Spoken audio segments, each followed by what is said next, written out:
Assalamualaikum warahmatullahi wabarakatuh.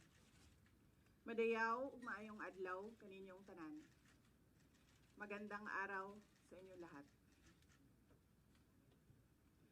Proverbs 19 verse 21 states, "Many are the plans in a person's heart, but it is the Lord's purpose that prevails." It took me 47 years to understand that my life was never meant to be only mine. Unlike others, I may not have been born just to chase happiness. For a long time, I questioned the weight of responsibility to my family, to my country, to everyone who called on me. Today, I have peacefully accepted that my life is unlike any other. Sa unang mga buwan ng aming mga termino, nakita ko na ang kawalan ng katapatan ni Bongbong Marcos Jr. sa mga pangakong binitawan noong kampanya, pati na sa kanyang sinumpaang tungkulin para sa bayan. Dahil hindi ko kinaya na maging bahagi ng 2025 national budget na tadtad ng katiwalian,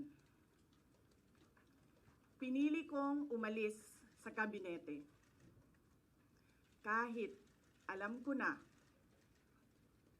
mula pa noong 2023 na ang magiging kapalit ay ang aking impeachment. Mga kababayan, humihingi ako ng paumanhin. Patawad kung tinulungan ko mahalal si BBM bilang Pangulo ng ating bansa.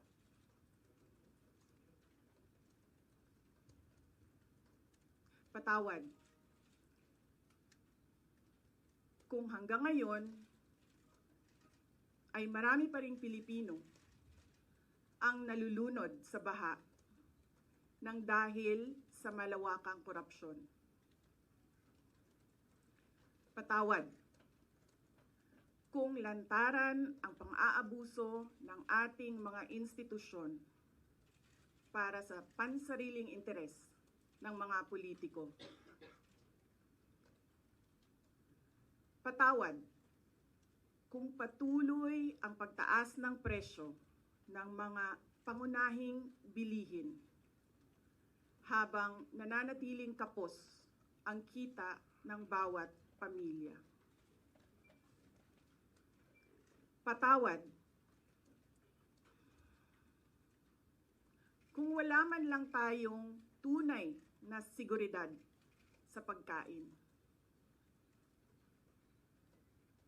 Patawad kung may nagkakasakit at binabawian bigla ng buhay dahil sa kakulangan ng maayos at epektibong healthcare system.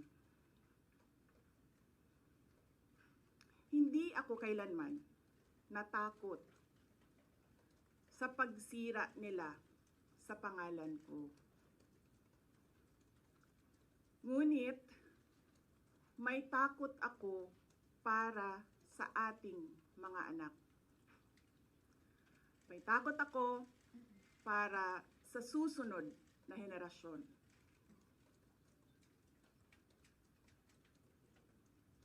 May takot ako para sa mga kababayan nating walang bahay sa ibang bansa. Walang pangalawang pasaporte, walang ibang matatakbuhan kundi ang Pilipinas.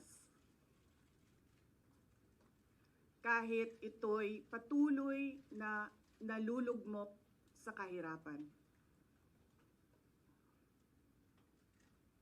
Na ako'y kahadlok, nga moabot ang adlaw na dawaton na lang nato ang kapobrihon isip kapalaran. Nga maanad na ta sa sayop, nga mawad-an na lang ta og paglaom. Ug labaw sa tanan na ako'y kahadlok,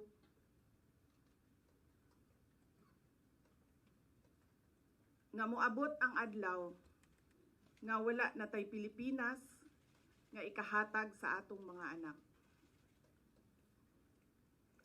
I cannot kneel before each and every Filipino to beg for forgiveness.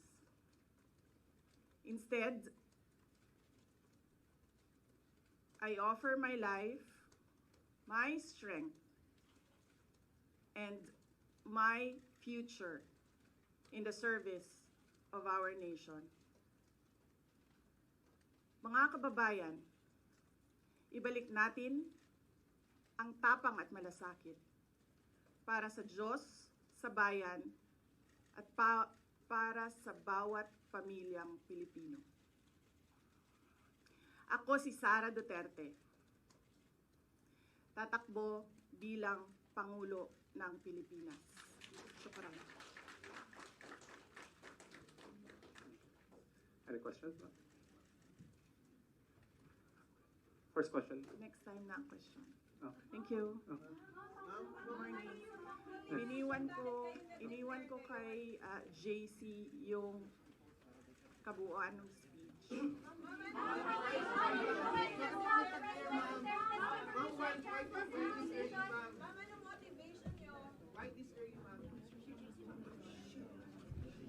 I'll scan this. I-scan ko na. Isa-send ko sa GC. Isa-send ko sa GC. Wait lang, para maganda yung scan.